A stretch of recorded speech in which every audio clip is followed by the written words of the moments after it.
এবার আমার মনের স্বপ্ন পূরণ হবে। এই বাড়ির মালিকের মেয়েকে আমি বিয়ে করব।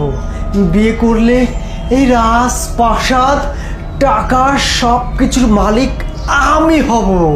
আর এর জন্যই হব যে এ এখন গর্ভবতী। একে তো কেউ এত সহজে বিয়ে করবে না, কারণ এ হচ্ছে একটা নষ্টা মহিলা। সবাই ভাববে এই সুযোগে আমাকে বিয়ে করতে হবে, আর সব কিছুর মালিক আমি হব। কেমন এখন বুঝতে পারবি?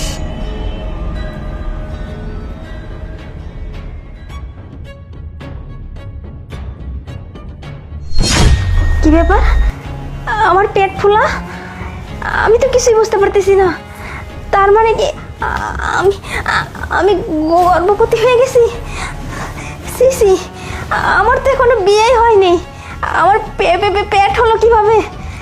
হায় রে, সবাই জানাজানি হয়ে গেলে আমার তো মান সম্মান সব নষ্ট হয়ে যাবে। হায় রে আল্লাহ, এ কাজটা আমার সাথে কে করছে? লিমা, মা,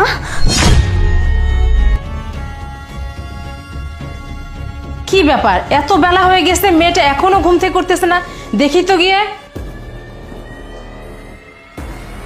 লিমা, কি ব্যাপার? এখন উঠতেছিস না কেন? কত বলা হয়ে গেছে, দেখি। কি ব্যাপার লিমা? হ্যাঁ লিমা, মামা, এটা কি দেখতেছি আমি? তুই গর্ভবতী?